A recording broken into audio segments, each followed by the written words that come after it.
Start. Hello friends, welcome to backlogs Baba YouTube channel. మనం తెలుగు గ్రామర్కి సంబంధించి question number 11లో అలంకారాలు కనిపిస్తాయి. సో ఈ అలంకారాలపై వీడియో చేయమని చెప్పేసి చాలామంది కామెంట్ బాక్స్లో కామెంట్ చేశారు. అందుకోసం అలంకారాలు అనేవి మీకు ఎలాగా చేయాలి అనేది చాలా ఈజీగా ఈ వీడియోలో నేను చెప్తాను. మీరు స్టార్టింగ్ నుంచి ఎండింగ్ వరకు కూడా స్కిప్ చేయకుండా మొత్తం చూసినట్లయితే పబ్లిక్ ఎగ్జామినేషన్లో క్వశ్చన్ నెంబర్ 11కి సంబంధించి 2 మార్క్స్ ఖచ్చితంగా మీకొస్తాయి. కాబట్టి చాలా జాగ్రత్తగా నేను చెప్పేది జాగ్రత్తగా వినండి. చాలా ఈజీగా ఉంటాయి మీరు వింటే. కాబట్టి 2 మార్క్స్ అనేవి చాలా ఇంపార్టెంట్. తెలుగులో గ్రామటికల్ మిస్టేక్స్ వల్ల చాలా మార్కులు పోతూ ఉంటాయి కాబట్టి, ఇలాంటి గ్రామర్‌లో మనం చాలా ఈజీగా మార్కులు సంపాదించుకోవాలి. కాబట్టి ఈ వీడియోని మొత్తం కూడా మీరు యుటిలైజ్ చేసుకోండి. మీ ఫ్రెండ్స్ అందరికి కూడా షేర్ చేయండి. మొత్తం అందరితో సబ్స్క్రైబ్ చేయించి, లైక్ చేయమని చెప్పి కామెంట్ చేయండి. ఓకేనా? డైరెక్ట్‌గా వీడియోలోకి వెళ్ళిపోతే అలంకారాలకు సంబంధించి మొట్టమొదటి అలంకారం వచ్చేసి వృత్యానుప్రాస అలంకారం. మొట్టమొదటి అలంకారం వృత్యానుప్రాస అలంకారం. ఈ అలంకారం యొక్క వివరణ ఏంటంటే, ఒకే హల్లు మరలా మరలా అనేక సార్లు పునరావృతం కావడం. అలా పునరావృతం అయితే దాన్ని వృత్యానుప్రాస అలంకారం అంటారు. ఇప్పుడు మీ పబ్లిక్ ఎగ్జామినేషన్‌కి ఎన్ని అలంకారాలు అయితే అవసరమో అవన్నీ నేను వరుసన ఎక్స్‌ప్లెయిన్ చేసుకుంటూ వెళ్ళిపోతాను. చివర్లో మీ పబ్లిక్ ఎగ్జామినేషన్‌లోని మీ రివిజన్ టెస్ట్‌లోని ఏమైతే అలంకారాలు అడిగారో అవన్నీ కూడా నేను బోర్డ్ మీద చెప్తాను ఎగ్జాంపుల్‌గా. అవి ఏ అలంకారాలో మనం ఎలా కనుక్కోవాలో నేను ఫైనల్‌గా వీడియో లాస్ట్‌లో నేను చెప్తాను. ప్రస్తుతానికి ప్రతి ఒక్క అలంకారం యొక్క అర్థం తెలుసుకుందాం ఎలా చేయాలో. ఒకే హల్లు మరలా మరలా అనేక సార్లు పునరావృతం అయితే దాన్ని వృత్యానుప్రాస అలంకారం అంటారు. ఇలా ఒక వాక్యం ఇస్తాడో, ఈ వాక్యంలో గనక ఒకే హల్లు ఎక్కువ సార్లు మరలా వచ్చిందనుకోండి, అది వృత్యానుప్రాస అలంకారం అని చెప్తున్నాడు. ఇక్కడ ఎగ్జాంపుల్ తీసుకుంటే, లక్ష్య భక్ష్యములు భక్షించే లక్ష్మయ్యకు ఒక భక్ష్యము లక్ష్యమా? నేను చదువుతున్నప్పుడే మీకు అర్థమైపోద్ది. క్ష అనేది చాలా సార్లు పునరావృతం అవుతుంది. ఇక్కడ చూడండి, లక్ష్య అందులో క్ష, ఇక్కడ భక్ష్య అందులో క్ష, తర్వాత భక్షి అందులో క్షి, తర్వాత భక్ష్యము క్ష, లక్ష్యములో క్ష, ఇలా లక్ష్మయ్యకులో క్ష, ఇలా ఒకే హల్లు క్ష అనే ఒక హల్లు ఒక వాక్యంలో పలుమార్లు పునరావృతం అవుతుంది కాబట్టి అది ఏ అలంకారం అంటే కనుక వృత్యానుప్రాస అలంకారం అని పిలుస్తారు. ఓకేనా ఫ్రెండ్స్? జాగ్రత్తగా గుర్తుపెట్టుకోండి. వృత్యానుప్రాస అలంకారము ఒక హల్లు పలుమార్లు, ఒక వాక్యంలో ఒక హల్లు పలుమార్లు పునరావృతం అయితే అంటే ఎక్కువ సార్లు మరలా వచ్చిందంటే కనుక అది వృత్యానుప్రాస అలంకారం. ఓకే. రెండవ అలంకారం చేకానుప్రాస అలంకారం. రెండవది చేకానుప్రాస అలంకారం. దీని యొక్క అర్థం ఏంటో చూద్దాం. అర్ధ భేదముతో కూడిన హల్లుల జంట ప్రక్కనే రావడం. అర్ధ భేదముతో కూడిన, అర్ధ భేదం అంటే గనక ఇక్కడ హల్లుల జంట అని చెప్పాడు కదా. ఈ హల్లుల జంట అంటే రెండు హల్లుల జంటలు ఉంటాయి. వీటికి అర్ధ భేదం ఉంటది. అర్ధ భేదం అంటే ఇదొక హల్లు జంట, ఇదొక హల్లు జంట. ఈ రెండిటికి కూడా అర్ధ భేదం ఉంటది. అంటే దీనికొక అర్థం ఉంటది, దీనికొక అర్థం ఉంటది. రెండూ కూడా హల్లుల జంటలు ఒకే విధంగా ఉంటాయి. హల్లుల జంటలు చూడడానికి రెండు ఒకే విధంగా ఉంటాయి కానీ ఈ హల్లు జంటకి ఒక అర్థం ఉంటది. ఈ హల్లు జంటకి ఇంకొక అర్థం ఉంటది. అది ఎలాగో ఎగ్జాంపుల్ కింద మనం చూద్దాం ఒకసారి ఉదాహరణలో. నేడు ధర బాగా పెరిగిపోతుంది. నేడు ధర బాగా పెరిగిపోతుంది. ఇక్కడ చూడండి, ఈ రెండు కూడా హల్లుల జంటలు. హల్లుల జంటలు వెంటనే ప్రయోగించబడ్డాయి. పక్కనే వెంటనే ప్రయోగించబడ్డాయి. పక్కనే వెంటనే వచ్చాయి. అయితే ఈ రెండిట్లకి కూడా అర్థభేదం ఉందో లేదో చూద్దాం ఒకసారి. నేడు ఈ ధరకి అర్థం ఏంటి? భూమి అని అర్థం. ఈ ధరకి అర్థం ఏంటి? డబ్బులు. ఓకే. మొదటి ధరకి భూమి అని అర్థం, రెండో ధరకి డబ్బులు అని అర్థం. అంటే నేడు భూమి ధర బాగా పెరిగిపోతుంది అని అర్థం. అంటే రెండు కూడా చూడడానికి హల్లుల జంటలు ఒకే విధంగా ఉన్నాయి. చూడడానికి అసలు మార్పు లేదు. యాజ్ ఇట్ ఈజ్ ఒకే విధంగా ఉన్నాయి. కానీ అర్ధభేదంతో వెంటనే ప్రయోగించబడితే, అర్ధభేదముతో వెంటనే ప్రయోగించబడితే అది ఏ అలంకారం అంటే కనుక చేకానుప్రాస అలంకారం. గుర్తుపెట్టుకోండి. అర్ధభేదముతో కూడిన హల్లుల జంట ప్రక్కనే రావడం. అర్ధభేదం ఉంది, పక్కనే వచ్చాయి. హల్లుల జంటలు రెండు కూడా ఒకేలా ఉన్నాయి. చూసుకోండి. ఇది రెండవ అలంకారం. ఓకే. మూడవ అలంకారం. ఇది దానికి వ్యతిరేకం. ఇక్కడ అర్థభేదం లేకపోయినప్పటికీ అర్థభేదం ఉండక్కర్లేదు. అంటే 2 జంట పదాలు ఒకేలా ఉంటాయి. అందులో 2 అర్థాలు కూడా ఒకటే అయ్యుండొచ్చు. అయితే అర్థభేదం లేకుండా తాత్పర్య భేదం ఉండాలి. అర్థభేదం ఉండకూడదు. తాత్పర్య భేదం ఉండి అలాంటి హల్లుల జంట పక్క ప్రక్కనే వస్తే గనక అది లాటానుప్రాస అలంకారం. ఈ రెండిటికి కూడా కన్‌ఫ్యూజ్ ఉంటది. ఇంకొక అలంకారం ఉంటది. నెక్స్ట్ చెప్తున్నది యమకలంకారం. ఈ మూడింటికి కూడా కన్‌ఫ్యూజ్ పడకూడదు.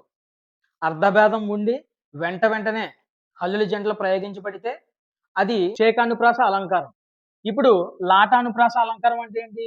అర్థభేదం లేకుండా, అర్థభేదం అనేది లేకుండా తాత్పర్య భేదం ఉండి హల్లుల జంటలో వెంటనే ప్రయోగించబడితే అది లాటానుప్రాస అలంకారం. ఒక్కసారి ఉదాహరణ చూద్దాం మీకు క్లియర్‌గా అర్థమవుతుంది. శ్రీనాథుని వర్ణించు జిహ్వ జిహ్వ. చూడండి ఇక్కడ మనకు క్లియర్‌గా 2 హల్లుల జంటలు కనిపిస్తున్నాయి. 2 హల్లుల జంటలు కనిపిస్తున్నాయి. వెంటనే ప్రయోగించబడ్డాయి. వెంటనే ప్రయోగించబడ్డాయి. కానీ ఈ రెండింటికి కూడా అర్థం ఒకటే. జిహ్వ అంటే నాలుక. ఈ జిహ్వ అన్న కూడా నాలుక. పదాల్లో ఎటువంటి అర్థాల్లో ఎటువంటి భేదం కూడా లేదు. 2 పదాలకి అర్థం ఒకటే. 2 హల్లుల జంటలకి అర్థం ఒకటే. కానీ మొత్తం ఈ యొక్క తాత్పర్యం దీని యొక్క భావం చెప్తున్నప్పుడు మాత్రం అర్థం మారుతుందనమాట. ఎలా మారుతుంది? శ్రీనాథుని వర్ణించే నాలుక చాలా గొప్ప నాలుక అని అర్థం. అంటే ఈ నాలుక చాలా గొప్ప నాలుక. శ్రీనాథుని వర్ణించే నాలుక నాలుక హే అని చెప్తారు కదా! అలాగనమాట. ఆ తాత్పర్యంలో భేదం ఉంటది కానీ, అర్థం ఉంటది కానీ, ఇక్కడ అర్థ భేదం మాత్రం ఉండదు. 2 హల్లుల జంటలకు కూడా ఒకే అర్థం ఉంటది. అక్కడ మనం చాకానుప్రాసలో 2 హల్లుల జంటలకి వేరు అర్థాలుంటాయి. వేరు అర్థాలతో ప్రయోగించబడి పక్కనే హల్లుల జంటలు వస్తే అది చాకానుప్రాస. ఇక్కడ ఇక్కడేంటి అర్థభేదం ఉండదు. కానీ తాత్పర్య భేదం ఉంటది. పక్కనే హల్లుల జంటలు ప్రయోగించబడితే అది లాటానుప్రాస అలంకారం. ఓకే. నాలుగవ అలంకారం. యమక అలంకారం. యమక అలంకారం. అర్థభేదముతో కూడిన హల్లుల జంట అర్థభేదంతో కూడిన హల్లుల జంట వ్యవధానంగా ప్రయోగించడాన్ని యమకలంకారం అంటారు. వ్యవధానంగా అంటే దూరంగా. ఇది చాకానుప్రాసకి దగ్గరగా ఉంటది. ఎందుకంటే అర్థభేదంతో కూడిన హల్లుల జంట వెంటనే ప్రయోగించబడితే చాకానుప్రాస. అర్థభేదంతో కూడిన హల్లుల జంట దూరంగా ప్రయోగించబడితే అది యమకలంకారం. అర్థభేదమే లేకుండా 2 హల్లుల జంట పదాలు వెంటనే ప్రయోగించబడితే అది మధ్యలో చెప్పినటువంటి లాటానుప్రాస అలంకారం. ఈ 3 అలంకారాలు కన్‌ఫ్యూజ్ పడకుండా నేర్చుకోవాలి. ఇప్పుడు యమకలంకారం. అర్థభేదం ఉంటది ఖచ్చితంగా. 2 హల్లుల జంటలుంటాయి. ఆ 2 హల్లుల జంటలకి వేరు అర్థాలుంటాయి. కానీ పక్కన ప్రయోగించకుండా దూరంగా ప్రయోగించబడతది. ఎగ్జాంపుల్ చూద్దాం. మానవా నీ ప్రయత్నం మానవా. ఇక్కడ ఇదొక హల్లు జంట. మానవ అనేది హల్లు జంట. చూడ్డానికి 2 కూడా సేమ్ ఒకేలాగున్నాయి. కానీ ఈ మొదటి మానవ దానికి ఓ మానవుడా అని అర్థం. ఓ మానవుడా అని అర్థం. అంటే ఈ మొదటి హల్లు జంటకి ఒక అర్థం ఉంది. రెండవ మానవ అనే దానికి నీవు చేసే ప్రయత్నం. నీవు చేసే ప్రయత్నం మానవా అని అర్థం. ఓకే. మొదటి హల్లుల జంటకి మొదటి మానవ అనే హల్లుల జంటకి ఓ మానవుడా అని అర్థం. రెండో దానికి నువ్వు చేసే ప్రయత్నం మానవా అని అర్థం. 2 హల్లుల జంట పదాలకి 2 వేరు పదాలున్నాయి. అంటే అర్థభేదం ఉంది. అర్థభేదం ఉండి 2 కూడా వ్యవధానంగా ప్రయోగించబడ్డాయి. అంటే దూరంగా ప్రయోగించబడ్డాయి. ఇది ఫస్ట్‌లో వచ్చింది. ఇది లాస్ట్‌లో వచ్చింది. గుర్తుపెట్టుకోండి. ఇదే 2 పక్కన వచ్చాయనుకోండి, అప్పుడు ఏ అలంకారం అవుతది? మనం మొట్టమొదట చెప్పుకున్నటువంటి చాకానుప్రాస అలంకారం అవుద్ది. ఒకవేళ అర్థాల్లో భేదం లేదు. అర్థంలో భేదం లేకుండా తాత్పర్య భేదం ఉందనుకోండి, అది లాటానుప్రాస అలంకారం. ఈ 3 అలంకారాలు కొంచెం కన్‌ఫ్యూజ్‌గా ఉంటాయి. జాగ్రత్తగా ఒకసారి మళ్ళీ వినండి. ప్రాక్టీస్ చేయండి. ఖచ్చితంగా వస్తాయి. ఓకే. ఐదవ అలంకారం చూద్దాం. ముక్త పదగ్రస్త అలంకారం. చాలా ఇంపార్టెంట్ 10థ్ క్లాస్‌లో ఇది. ముక్త పదగ్రస్త అలంకారం. దీని యొక్క డెఫినిషన్ ఏంటంటే, విడిచిన పదాన్ని మరలా గ్రహించి రాయడం. విడిచిన పదాన్ని మరలా గ్రహించి రాయడం. ఇది ఎలాగో నేరుగా మనం ఎగ్జాంపుల్ ద్వారా నేర్చుకుందాం. ఎగ్జాంపుల్ చూడండి. గోదారి గట్టు, గట్టు మీద చెట్టు, చెట్టు మీద పెట్ట, పెట్ట మనసులో ఏమున్నట్టు. చూడండి. మొదటి వాక్యం చూడండి. గోదారి గట్టు. ఇక్కడ గట్టు అనేది మొదటి సెంటెన్స్‌లో విడిచిన పదం. చివరగా ఉన్న పదం. ఆ విడిచిన పదాన్ని మళ్ళీ తిరిగి గ్రహించి రెండో సెంటెన్స్ మొదలుపెట్టడం. గట్టు మీద చెట్టు. ఇక్కడ చెట్టు అనేది చివర విడిచిన పదం. మళ్ళీ ఆ పదాన్ని గ్రహించి మూడవ సెంటెన్స్ రాయడం. చెట్టు మీద పెట్ట. మళ్ళీ పెట్ట అనేది చివర విడిచిపెట్టింది. మళ్ళీ పెట్టతోనే స్టార్ట్ చేయడం నెక్స్ట్ సెంటెన్స్. అలా విడిచిన పదాన్ని మళ్ళీ తిరిగి రెండో సెంటెన్స్‌లో గ్రహించి రాయడాన్నే ముక్త పదగ్రస్త అలంకారం అంటారు. గుర్తుపెట్టుకోండి జాగ్రత్తగా. గోదారి గట్టు. గట్టు అనేది చివరి సెంటెన్స్. మళ్ళీ చివరి పదం. ఆ చివరి పదంతోనే మళ్ళీ రెండోది ప్రారంభించబడ్డం. గట్టు మీద చెట్టు. మళ్ళీ చెట్టుతో అంతమైపోయింది. మళ్ళీ చెట్టు తిరిగి గ్రహించబడి చెట్టు మీద పెట్ట. పెట్టతో అంతమైంది. మళ్ళీ పెట్టతో స్టార్ట్ చేయాలి. పెట్ట మనసులో ఏమున్నట్టు. ఇది ముక్త పదగ్రస్త అలంకారం. ఓకే. ఆరవ అలంకారం వచ్చేసి అతిశయోక్తి అలంకారం. అతిశయోక్తి అలంకారం. దాని యొక్క డెఫినిషన్ వచ్చేసి ఏదైనా విషయాన్ని ఎక్కువగా అంటే అతిశయముగా చెప్పి వర్ణించడాన్ని అతిశయోక్తి అలంకారం అని పిలుస్తారు. ఉన్నది ఉన్నట్లు కాకుండా ఎక్కువ చేసి చెప్పడం. ఎక్కువ చేసి చెప్పడాన్ని అతిశయోక్తి అలంకారం అంటారు. ఉదాహరణకి భూమి, ఆకాశాలు ఏకమగునట్టుగా వర్షం కురిసింది. ఎక్కడైనా భూమి, ఆకాశాలు ఏకమైనట్టుగా వర్షం కురుస్తదా? అంత వర్షం ఎప్పుడైనా కురుస్తదా అసలు? కానీ అంటే వర్షాలు ఎక్కువగా కురిసాయని చెప్పడం కోసం దాన్ని అతిశయోక్తిగా చెప్పడాన్ని అతిశయోక్తి అలంకారం అంటారనమాట. దాన్ని ఎక్కువ చేసి గొప్పగా చెప్పుకోవడాన్ని అతిశయోక్తి అలంకారం అంటారు. ఉన్నది ఉన్నట్టుగా కాకుండా ఎక్కువ చేసి చూపించడం అనమాట. ఓకేనా? కాబట్టి ఇది అతిశయోక్తి అలంకారం. ఓకే. నెక్స్ట్ అలంకారం వచ్చేసి ఉత్ప్రేక్ష అలంకారం. ఉత్ప్రేక్ష అలంకారం. ఉత్ప్రేక్ష అనగానే మనకు గుర్తు రావాలి ఊహ. ఉత్ప్రేక్ష అనగానే ఊహ. ఓకే. దాని యొక్క డెఫినిషన్ వచ్చేసి ఉపమేయాన్ని ఉపమానంగా ఊహించి చెప్పడం. ఉపమేయాన్ని ఉపమానంగా ఊహించి చెప్పడం. ఓకే. సార్ మరి ఉపమేయం అంటే ఏంటి? ఉపమానం అంటే ఏంటి? ఇప్పుడు మనం దేన్నైనా ఎవరితోనైనా పోలుస్తున్నాం అనుకోండి. ఫర్ ఎగ్జాంపుల్ బోర్డ్‌ని పోలుస్తున్నాను నేను. బోర్డ్ అనేది కాకి వలె నల్లగా ఉంది. బోర్డ్ అనేది కాకి వలె నల్లగా ఉంది. అసలైన వ్యక్తి ఎవరిక్కడ? నేను ఎవరిని పోలుస్తున్నాను? బోర్డ్‌ని పోలుస్తున్నాను. ఈ బోర్డ్ అనేది ఉపమేయం. నేను ఈ బోర్డ్ నల్లగా ఉందని చెప్పడం కోసం ఎవరిని ఉదాహరణగా తీసుకొచ్చాను? కాకిని. కాకి నల్లగా ఉంటది కాబట్టి కాకిని ఉదాహరణ కింద తీసుకొచ్చాను. కాబట్టి అది ఉపమానం. ఎవరినైతే నేను అసలైన దాన్ని పోల్చడం కోసం ఎవరినైతే ఉదాహరణగా తీసుకొస్తానో దాన్ని ఉపమానం అంటారు. ఇప్పుడు ఈ ఉపమేయాన్ని ఉపమానంగా ఊహించి చెప్పడం అన్నమాట. ఉపమేయాన్ని ఉపమానంగా ఊహించి చెప్పడాన్ని ఏమంటారు? ఉత్ప్రేక్ష అలంకారం అంటారు. ఎగ్జాంపుల్ చూడండి. ఆ ఏనుగు నడుస్తున్న కొండ అన్నట్టుంది. నడుస్తున్న కొండ అన్నట్టుంది. అంటే ఏనుగు నడిచొస్తుంటే కొండ నడిచొస్తున్నట్టుంది. అలా ఊహించుకున్నాడన్నమాట వ్యక్తి. అలాగా మనకు అలా ఊహించుకోవడం అన్నమాట అది. ఓకే. ఈ ఉత్ప్రేక్ష అలంకారానికి సింపుల్ ట్రిక్ ఏంటంటే అన్నట్టుంది లేదా అన్నట్లుంది అని వాక్యం చివర గనక అన్నట్టుంది లేదా అన్నట్లుంది అని ఎక్కడన్నా కనిపిస్తే మీరు కళ్ళు మూసుకొని పెట్టేయొచ్చు. అది ఉత్ప్రేక్ష అలంకారం. అన్నట్లుంది అని ఏ వాక్యం చివరైనా కనిపించి, ఇది ఏ అలంకారం అని అడిగితే ఖచ్చితంగా ఉత్ప్రేక్ష అలంకారం. దీనికి సింపుల్ ట్రిక్ అనమాట. అన్నట్టుంది లేదా అన్నట్లుంది అని మీకు ఎక్కడైనా వాక్యం చివర కనబడితే అది ఉత్ప్రేక్ష అలంకారం. ఈజీగా గుర్తుపెట్టుకోండి. ఓకే. నెక్స్ట్ అలంకారం వచ్చేసి మనకి స్వభావోక్తి అలంకారం. స్వభావోక్తి అలంకారం. ఇప్పుడు ఉన్నది ఉన్నట్లు కాకుండా ఎక్కువ చేసి చెప్తే మనం ఆల్రెడీ చెప్పుకున్నాం. ఏ అలంకారం అది? అతిశయోక్తి అలంకారం. Very good. అతిశయోక్తి అలంకారం. ఇప్పుడు ఉన్నది ఉన్నట్లు కాకుండా ఎక్కువ చేసి చెప్పడం అతిశయోక్తి అలంకారం కదా! ఇప్పుడు ఉన్నది ఉన్నట్లు చెప్పేసామనుకోండి, అది స్వభావోక్తి అలంకారం. ఉన్నది ఉన్నట్లు కాకుండా ఎక్కువ చేసి చెప్తే అది అతిశయోక్తి అలంకారం. ఉన్నది ఉన్నట్లు చెప్పేసామనుకోండి, అది అతిశయోక్తి అలంకారం. గుర్తుపెట్టుకోండి. ఏదైనా ఒక విషయాన్ని ఉన్నది ఉన్నట్లు చెప్పితే అది ఖచ్చితంగా స్వభావోక్తి అలంకారం అవుతుంది. ఉదాహరణ చూద్దాం. గుసగుసలతో కొమ్మపై నివసించి ముక్కులానించు లకుముకి పెట్ట దంపతులు. గుసగుసలాడుకుంటున్నారంట. కొమ్మ మారుతున్నారంట. ఓకే. కొమ్మపై నివసిస్తున్నారు. ఆ కొమ్మకే, ఈ కొమ్మకే, ఆ కొమ్మకి, ఈ కొమ్మకే మారుతూ గుసగుసలాడుకుంటూ ఆ ముక్కులానించుకుంటూ ల ముక్కులానించుకుంటూ లకుముకి పెట్ట దంపతులు. అంటే కొమ్మపై మారుతూ గుసగుసలాడుకుంటూ ముక్కులానించుకుంటూ మాట్లాడుకున్నాను డైరెక్ట్‌గా యాజ్ ఇట్ ఈజ్ మామూలుగా లకుముకు పెట్ట దంపతులు మాట్లాడుకుంటున్నాయి లేదా లేదా గుసగుసలాడుకుంటున్నాయని చెప్తే సింపుల్‌గా అయిపోద్ది. కానీ యాజ్ ఇట్ ఈజ్ కొమ్మ కొమ్మ మారడం చెప్పాడు. ముక్కులానించుకోవడం చెప్పాడు. గుసగుసలాడుకోవడం కూడా ఉన్నది ఉన్నట్లు యాజ్ ఇట్ ఈజ్ చెప్పేసాడు. కాబట్టి అది స్వభావోక్తి అలంకారం. ఉన్నది ఉన్నట్లు చెప్పినచో అది స్వభావోక్తి అలంకారం. ఉన్నది ఉన్నట్లు గాకుండా ఎక్కువ చేసి అతిశయంగా చెప్పడాన్ని అతిశయోక్తి అలంకారం అని పిలుస్తారు. ఓకేనా? నెక్స్ట్ అలంకారం వచ్చేసి శ్లేష అలంకారం. శ్లేష అలంకారం. ఓకేనా? శ్లేష అలంకారంలో నానార్థములు ఇచ్చున్నది. అంటే ఈ శ్లేష అలంకారం ఏంటంటే అందులో ఉన్నటువంటి ఒక పదం నానార్థాలను ఇస్తది. అంటే ఆ పదానికి ఒక అర్థం మాత్రమే ఉండదు.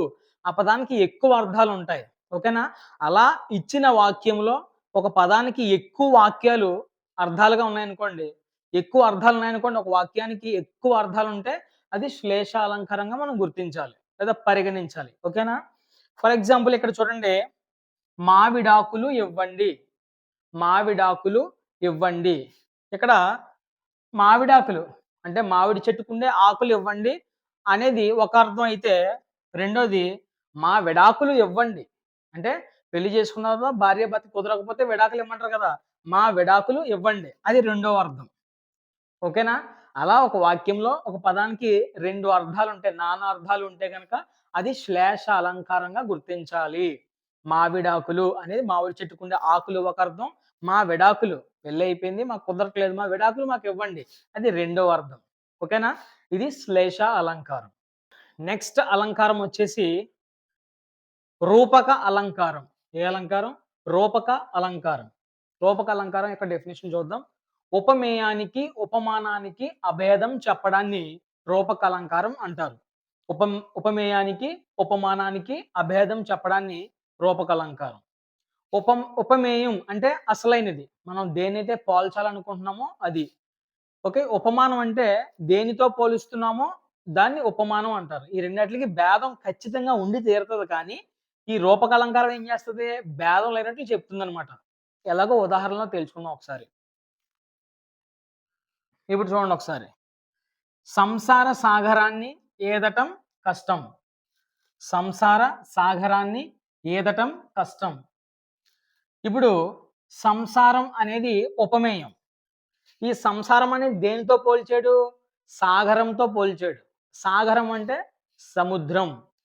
ఇది సాగరంతో పోల్చాడు కాబట్టి సాగరం అనేది ఏమవుద్ది ఇప్పుడు? ఉపమానం. ఎగ్జాంపుల్‌గా తీసుకున్నాడు కాబట్టి దాన్ని ఉపమానం. ఇప్పుడు ఈ ఉపమేయానికి, ఉపమానానికి భేదం ఉందా లేదా? ఉదాహరణకి సంసారం, సాగరం 2 ఒకటేనా? మనం ఇప్పుడు భార్యాభర్తలు కుటుంబం చేసుకునే సంసారం లేదంటే సముద్రం, సాగరం 2 ఒకటేనా? 2 ఎప్పటికి ఒకటి కావు. రెండిట్లకి కూడా భేదాలున్నాయి. ఇది వేరు, అది వేరు. కానీ ఈ 2 కలిపి చెప్పేసాడు ఇక్కడ. చూసారా? భేదం లేనట్లు చెప్పేసాడు.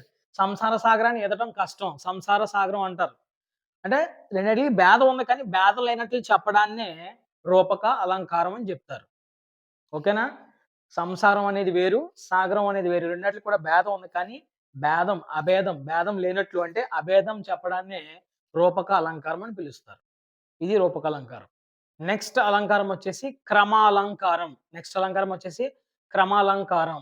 వస్తు క్రమాన్ని పాటిస్తూ వస్తు క్రమాన్ని పాటిస్తూ అదే క్రమంలో పోలిక చెప్పడాన్ని క్రమాలంకారం అంటారు. వస్తు క్రమాన్ని పాటిస్తూ అదే క్రమంలో పోలిక చెప్పడాన్ని క్రమాలంకారం అంటారు. క్రమంగా ఉంటదది. సూర్యచంద్రులు, సూర్యచంద్రులు దివారాత్రములకు అధిపతులు. సూర్యుడు, చంద్రుడు దివారాత్రములు అంటే పగటికి, రాత్రికి రెండిటికి కూడా అధిపతులు. వరుస క్రమం. చూడండి. సూర్యుడనేవాడు దినానికి, చంద్రుడనేవాడు రాత్రికి ఏంటి? అధిపతులు. వరుస క్రమంగా ఉంది చూసారా ఇక్కడ? సో, దీన్ని క్రమాలంకారం అని పిలుస్తారు. ఓకే. నెక్స్ట్ అలంకారం వచ్చేసి దృష్టాంత అలంకారం. దృష్టాంత అలంకారం. దీని యొక్క డెఫినిషన్ చూడండి ఒకసారి. ఉపమాన, ఉపమేయాలకు బింబ, ప్రతిబింబ భావాలు కల్పించి చెప్పడం. ఉపమాన, ఉపమేయాలకు బింబ, ప్రతిబింబ భావాలు కల్పించి చెప్పడం. అంటే ఒక వాక్యాన్ని సమర్థించడం కోసం దాన్ని ప్రతిబింబంగా ఇంకొక వాక్యాన్ని చెప్పడం అన్నమాట. ఉదాహరణ చూసుకోవచ్చు. రాజా నీవే కీర్తివంతుడవు, చంద్రుడే కాంతివంతుడు. రాజా అనేవాడు కీర్తివంతుడు అనేది ఒక సెంటెన్స్. అదొక వాక్యం. చంద్రుడే కాంతివంతుడు అనేది ఒక వాక్యం. ఈ మొదటి వాక్యం యొక్క ధర్మం వేరు. రెండవ వాక్యం యొక్క ధర్మం వేరు. కానీ మొదటి వాక్యాన్ని సమర్థించడం కోసం రెండో వాక్యం చెప్పబడుతుంది. రాజా నీవే కీర్తివంతుడు చంద్రుడు. అంటే రాజు అనేవాడు కీర్తివంతుడు, చంద్రుడు అనేవాడు కాంతివంతుడు. 2 వేరు వేరు ధర్మాలు. కానీ మొదటి వాక్యాన్ని సమర్థించడం కోసం రెండో వాక్యాన్ని ప్రదర్శించాడు. కాబట్టి ఇది అంటే రెండో వాక్యం దృష్టాంతంగా వచ్చింది. మొదటి వాక్యాన్ని సమర్థించడం కోసం రెండో వాక్యం దృష్టాంతంగా వచ్చింది కాబట్టి ఇది దృష్టాంత అలంకారం. ఓకే. నెక్స్ట్ అలంకారం వచ్చేసి ఇది చివరి అలంకారం. అంత్యానుప్రాస అలంకారం. అంత్యానుప్రాస అలంకారం. పద్యంలో గాని, వాక్యములో గాని, గేయాలలో గాని చివరన వచ్చే ప్రాసని ఏమంటారంటే గనక అంత్యానుప్రాస అలంకారం అంటారు. ఉదాహరణకి కుక్క పిల్ల, పిల్ల, అగ్గి పుల్ల, పుల్ల, సబ్బు బిళ్ళ, బిళ్ళ.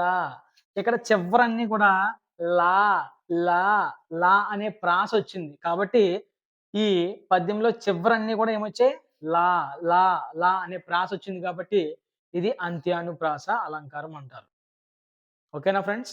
ఇవి అలంకారాలు 10థ్ క్లాస్‌కి సంబంధించి మాక్సిమం మీకు అవసరమయ్యే అలంకారాలన్నీ కూడా నేను చెప్పానని అనుకుంటున్నాను. ఖచ్చితంగా మనం ఇప్పటివరకు ఏవైతే అలంకారాలు చెప్పుకున్నామో వాటిలో నుంచి ఖచ్చితంగా పబ్లిక్ ఎగ్జామినేషన్‌లో ఒక అలంకారం వస్తది. సార్ ఒక్క 2 మార్కులకి నేను నేర్చుకోవాలా అంటే ఖచ్చితంగా నేర్చుకోవాలి. తప్పదు. చాలా ఈజీగా మీకు అర్థమయ్యే రీతిలో ప్రయత్నం చేశాను మీకు చెప్పడానికి. కాబట్టి మీకు అర్థమైందని అనుకుంటున్నాను. మీకు అర్థమైతే గనుక కామెంట్ బాక్స్‌లో కామెంట్ చేయండి. మీ యొక్క స్పందన తెలియజేయండి. ఈ వీడియోని లైక్ చేయండి. అలాగే కొన్ని మీ పబ్లిక్ ఎగ్జామినేషన్‌కి ఇంపార్టెంట్ ఎగ్జాంపుల్స్ ఉన్నాయి కొన్ని నా దగ్గర. అవి నేను ఇస్తాను. అవి ఏ అలంకారమో మనం ఫైండ్ ఔట్ చేద్దాం. ఇంకొక కొన్ని ఒక 10 ఎన్నో ఉంటాయి. అవన్నీ ఫైండ్ ఔట్ చేసి ఈ వీడియోని క్లోజ్ చేద్దాం. Okay friends. కొన్ని ఎగ్జాంపుల్ నేను బోర్డ్ మీద ఇచ్చాను. సో, అవి మనం ఏ అలంకారమో ఎలా ఫైండ్ ఔట్ చేయాలో ఒకసారి చెక్ చేద్దాం. సుధతి నూతన మదన మదనాఘ తురంగ పూర్ణ ఇంకా ఉంటది పద్యం. ఇప్పుడు చూడండి మొదటి వాక్యంలో చివర విడిచిన పదం ఏంటి? మదన. మళ్ళీ అదే విడిచిన పదాన్ని మళ్ళీ రెండవ వాక్యంలో గ్రహించి అదే పదంతో మొదలైంది. మదనతో ఎండ్ అయింది. మళ్ళీ మదనతో రెండో వాక్యం ప్రారంభించబడింది. కాబట్టి ఇది ముక్త పదగ్రస్త అలంకారం. ముక్త పదగ్రస్త అలంకారం. విడిచిన పదాన్ని గ్రహించడాన్ని ముక్త పదగ్రస్త అలంకారం అంటారు. రెండోదొచ్చేసి నూతిలో నీళ్లు పాతాళానికి చేరాయి.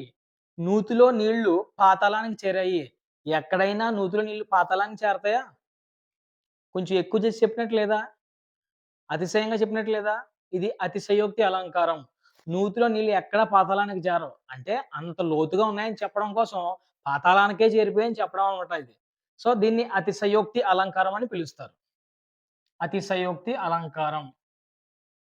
నెక్స్ట్ ఇది కాదది ఎనునధిక దిదియును నిధిన ది అవధిలి. ఇది చదువుతున్నప్పుడే ది, ది, ది అని ఎక్కువ పలుకుతుంది. ఇదిగో the, the, the, the, the, the, the, the, the. ఇన్ని దీలు అంటే ఒకే హల్లు పలుమార్లు పునరావృతమైందంటే గనక అది ఏ అలంకారం? వృత్యానుప్రాస అలంకారం. వృత్యానుప్రాస అలంకారం. చూడండి ఇంకొకటి. ప్రభుత్వం రైతులపై దయావర్షం కురిపించింది. దయావర్షం కురిపించింది. దయావర్షం కురిపించింది. ఇక్కడ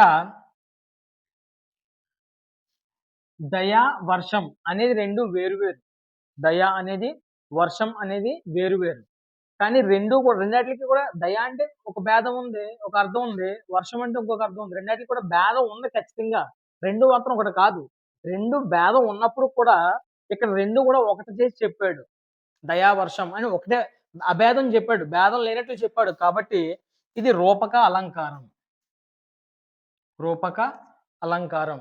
భేదం ఉన్నా లేనట్లు చెప్పడాన్ని, అభేదం చెప్పడాన్ని రూపక అలంకారం అంటారు. నెక్స్ట్ ఎగ్జాంపుల్ చూద్దాం ఒకసారి.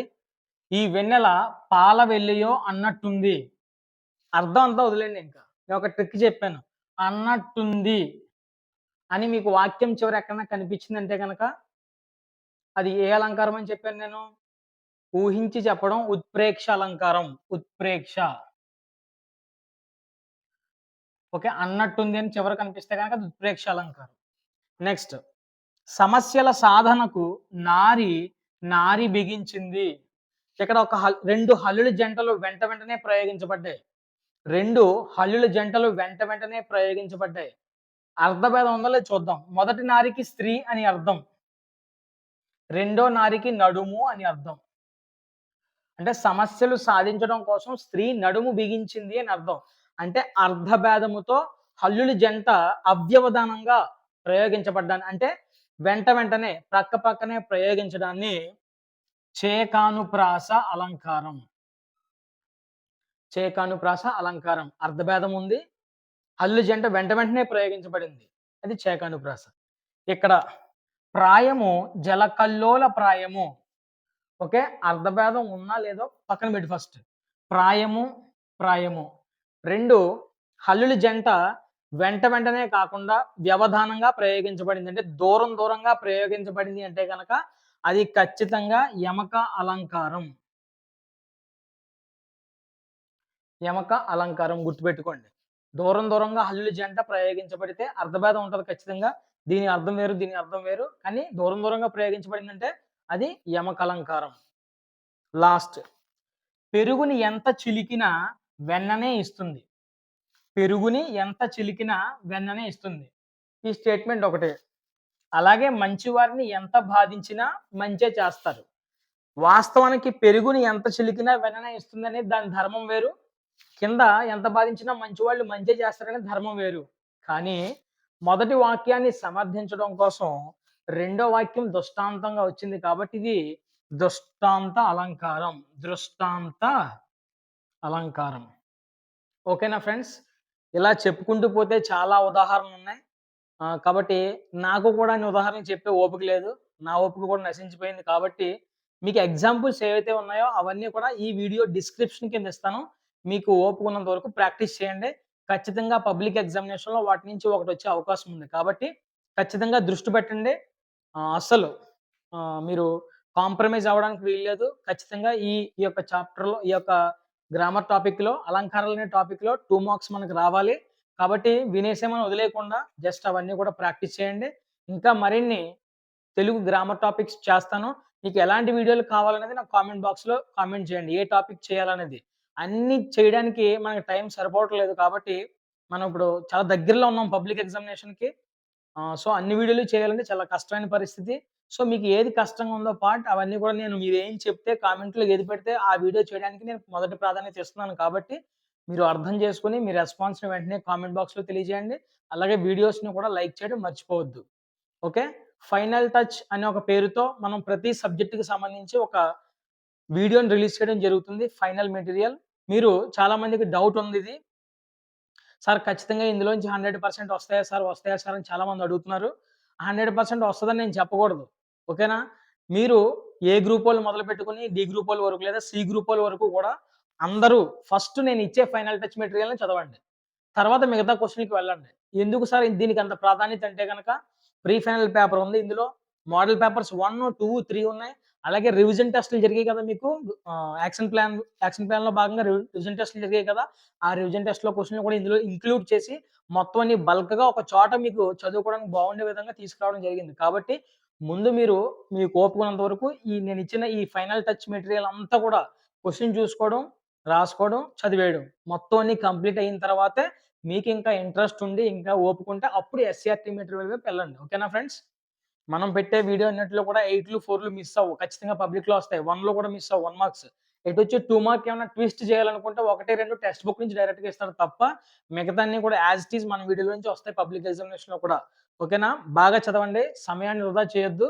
ఖచ్చితంగా మీ అందరికీ మంచి మార్కులు పబ్లిక్‌లో రావాలని బ్యాక్‌లాగ్స్ బాబా యూట్యూబ్ ఛానల్ తరఫు నుంచి నేను కోరుకుంటున్నాను. Okay. Thank you. All the best. మరొక వీడియోలో మళ్ళీ కలుద్దాం.